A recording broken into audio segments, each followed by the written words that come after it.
Hi there. So I took some problems out of the topic 13, lesson 3 homework page. Here we are solving problems with area and perimeter, but students aren't given either the length or the width of the shape, and then they have to either calculate that or figure out what the area and perimeter is. So I'm going to just model how we've been solving a couple of these in class. As I tell them, I know there's more than one way to solve and they are open to using different strategies, but just in case you're a little stuck, here's what we do in class.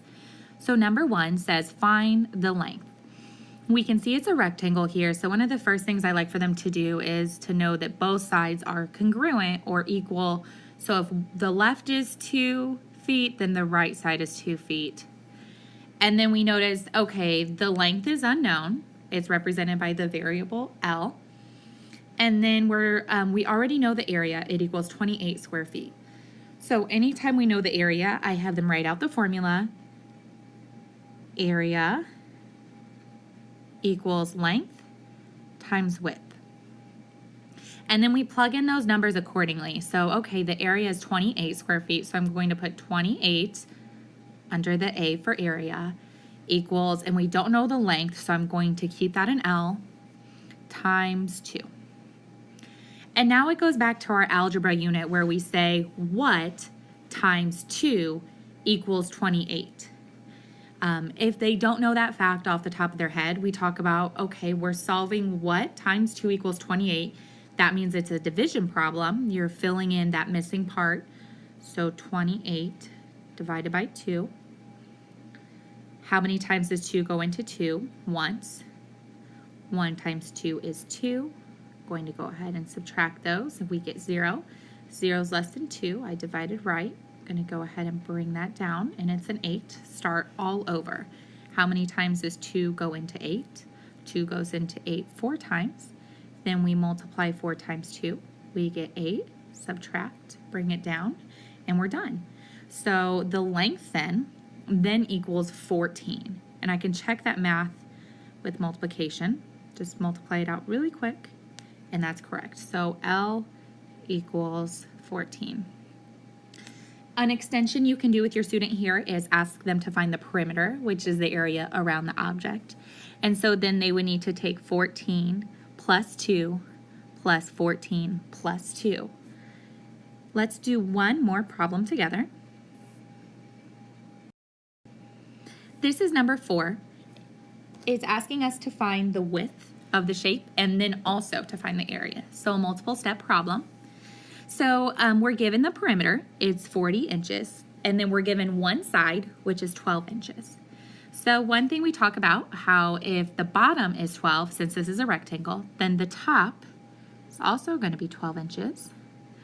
And then we talk about how these are both the width, they're both the same, but they are unknown. So perimeter is the distance around the whole object. It's our whole.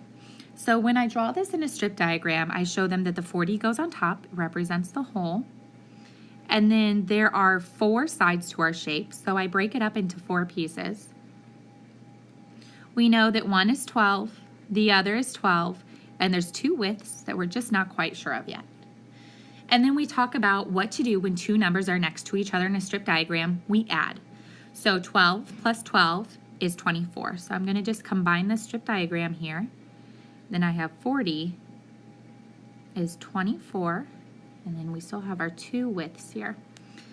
And now that we have our whole and we have our part, we talk about what operation is this now to get the W's or the widths by themselves, and that is subtraction. When you have the whole, you have a part, and you're trying to find missing parts, you are subtracting. So we're going to take our 40 minus 24. We're going to regroup over here. This 4 becomes a 3. This 0 is a 10. 10 minus 4 is 6. 3 minus 2 is 1. So we're left with 16. So 2 widths equal 16 total. A common mistake here is for students to put 16 and 16. We talk about how there's 16 inches left for the whole perimeter, not just one side of the width. We have 2 widths. So we have to cut that 16 in half. These are equal sides. So then 16 divided by 2, or 16 cut in half, would be 8 and 8. And then last but not least, so we found the width, it equals 8 inches. And then we also need to find the area. Going back to the fact that area equals length times width, we would just take our length, which is 12, times our width, which is 8, and we would get 96. And then when we label it square inches. I hope this helps. Feel free to message me if you have any questions.